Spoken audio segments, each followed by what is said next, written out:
Hey, Fellowship Memphis, very excited for you to get to know Claude Atcho, our newest pastor on our pastoral team. We've hired Claude to become our new Collierville Outpost Pastor, along with be a content creator here at Fellowship Memphis and serve on our pastoral team and also preach and teach on our preaching and teaching team, and then also help with our residency. So he's going to be a big part of our present and our future, and we're really excited to have him here and just wanted to interview him for you so you can begin to get to know him. So Claude, welcome. Yeah, I'm excited, man. I'm really just overjoyed to be down here in Memphis and in Collierville and just be a part of the team. That's awesome. We're glad to have you here.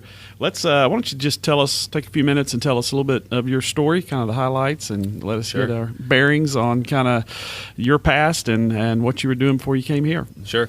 Yeah, so I grew up in North Seattle, Seattle area, Linwood, Washington to be specific, and grew up splitting time between Seattle and Boston, just with my mom, and she remarried when I was in high school, so I bounced back and forth. So I grew up as a West Coast and East Coast kid, and then over the last couple of years, that really panned out.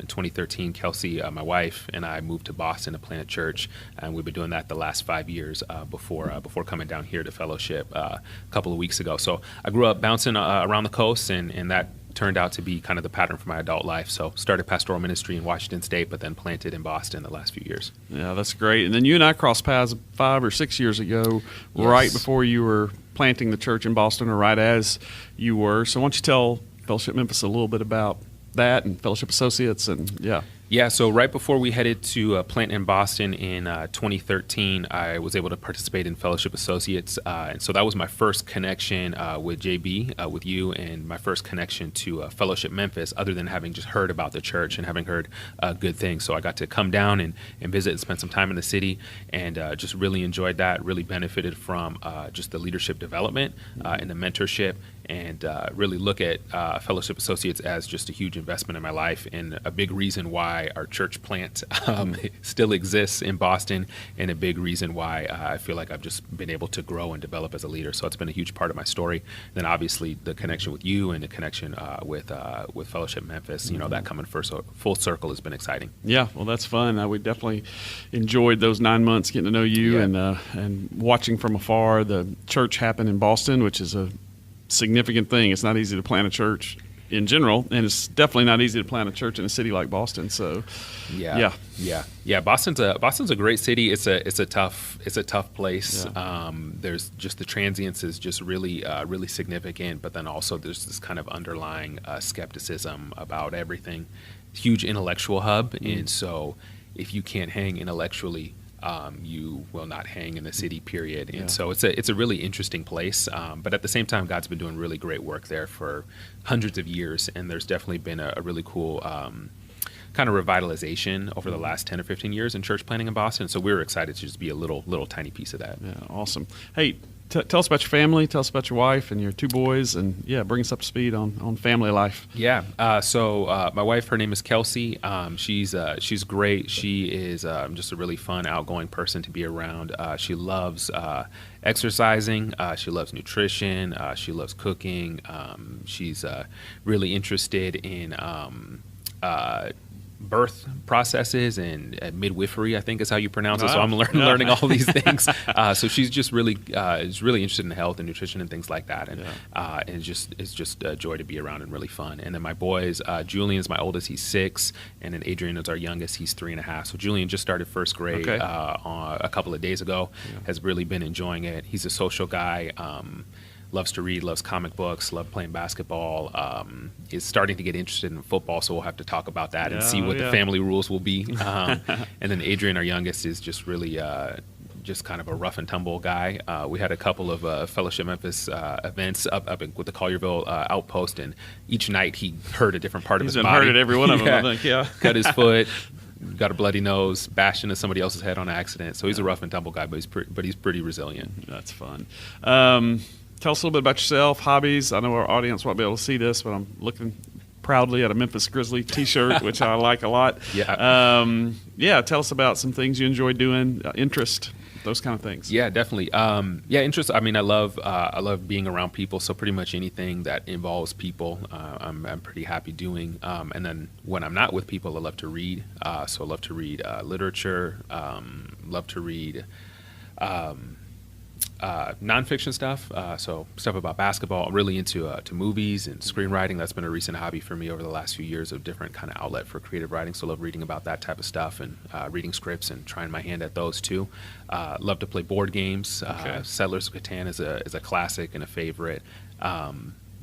Recently got into spades. Finally, someone taught me how to play. Love spades. Yes. So that's been a fun one too. I love to play hoops as a way to just exercise, but get to know people and just love the game. So anything around basketball, I enjoy a great deal. Yeah.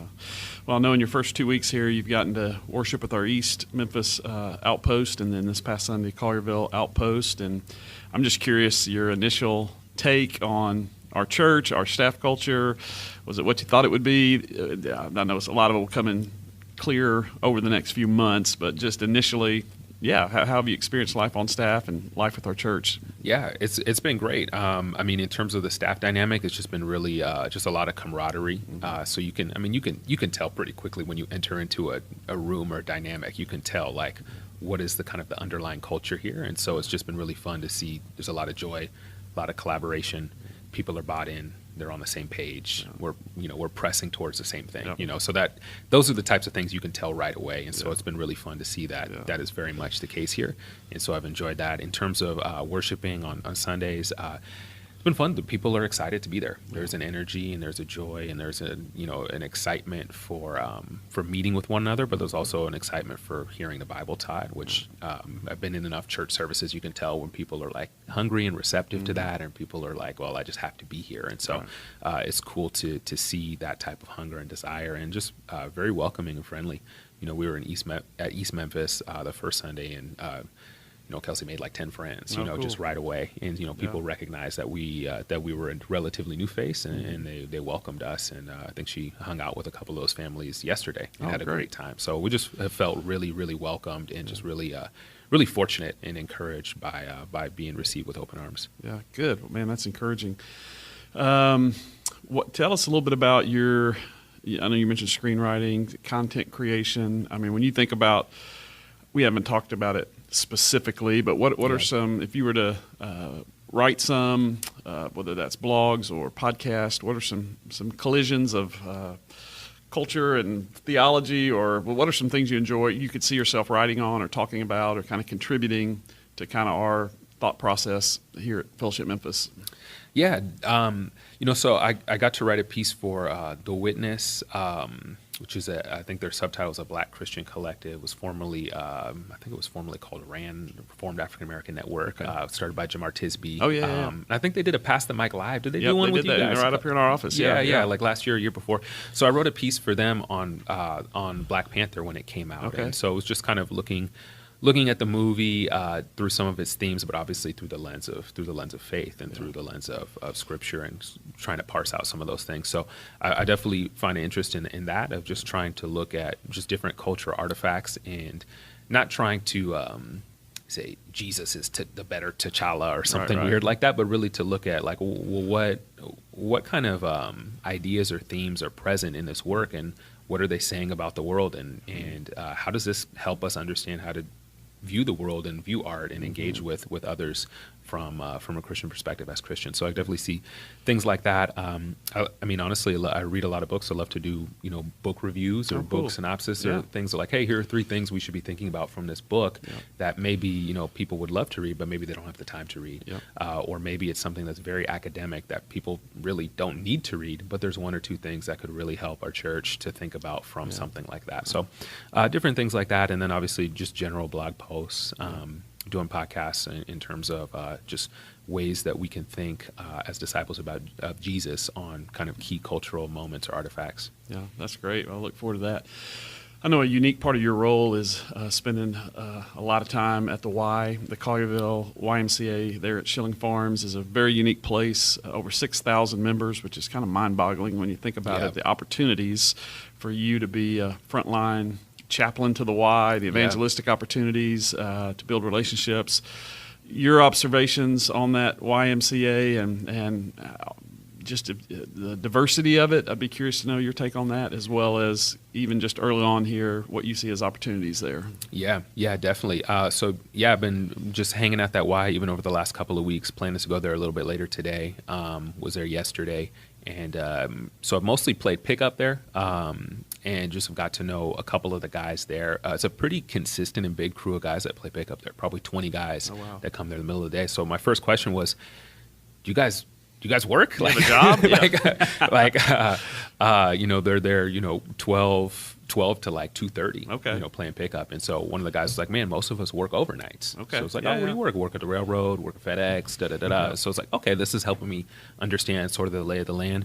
And then, my next question was like, hey, do you guys live in the neighborhood where you live? And a lot of the guys actually come up from Olive Branch. Okay. So again, helping me understand that, like, okay, here it's not a big deal to go 20 minutes somewhere. Like, it's pretty easy. It's no traffic, all that type of stuff. So as a whole, the Y is really, really diverse.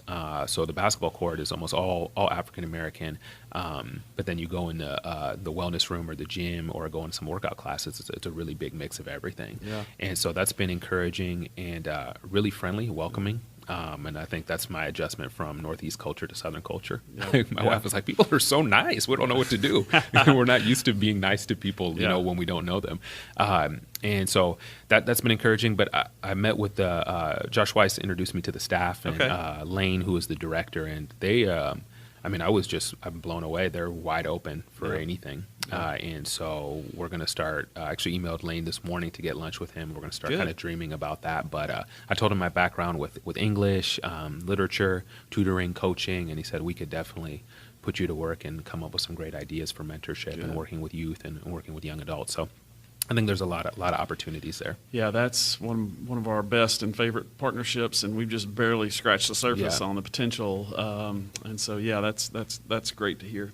All right, your take on Jaren Jackson and Javon Carter and the free agents the Grizzlies picked up this year? Yeah, definitely. Thank you for asking. Yeah, I'm excited. I mean, I know the Celtics were great and will be great, but I'm excited to, wherever we live, especially for my sons, to root for the local team is a good tradition for them. And so we're definitely embracing the grit and grind and the grizzly blue and all that stuff. I don't like the new uniforms. Okay. I will say that. Okay. I'm not a huge fan. I like what we had before, but I was hoping they were going to get the European or the Slovenian player Luka Doncic, but that didn't work out. But Jaren Jackson looks great. Yeah. I mean, he looks really good, and so I'm excited about that. Javon Carter is a really tough, hard-nosed player. I think it's a good pick too.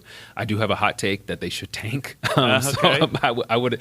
I mean, the West is so stacked, but I've also understood sort of the culture of Memphis that we want to be good, So I understand that too. But I guess if I was in the GM seat, I might set up the tanking system for a year or two and see what happens. But I understand. I'm excited to go to some games and excited for the Tigers with Penny and just the excitement that I can already feel as an outsider around the team. So it should be a good year for hoops. Yeah, it's fun. Memphis is a big sports town, and it's fun to see teams like the Tigers and the Grizzlies where, regardless of where you went to school, everybody kind of rallies around them together. So there's a commonality there and a spirit. And so, it'll be fun to walk through that together. Yeah, definitely. Well, parting thoughts on just your hopes, dreams, and desires for your time here, your role here. Just what you're praying for, how God would use you and your family. Yeah, I think a big passion for Kelsey and I, which obviously led to church planting in Boston, is our big passions are seeing people grow spiritually and do life in meaningful Christian community, but then also to see people who don't know Jesus. And so, as I'm hanging at the Y and playing ball and meeting people there, that's my prayer and my thought, that there would be a lot of people from that Y who come to know Jesus.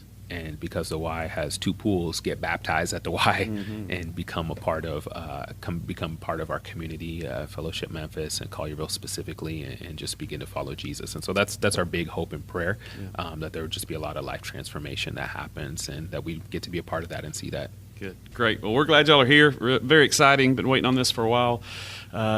Fellowship fam, if you'll subscribe to this podcast, we're going to be just every few days getting the latest out about Fellowship Memphis, further explaining things that we don't have necessarily time to go into detail on a Sunday or in an announcement. And so hopefully this will serve you well to keep you in the loop and let you know how to get involved and be praying. And yeah, reach out to Claude and Kelsey, invite them to lunch, bring them over for dinner, especially you Collierville folks, but anybody in our fellowship family. They're going to be around and preaching at other places as well. So, well, thanks, Claude. Absolutely. God bless.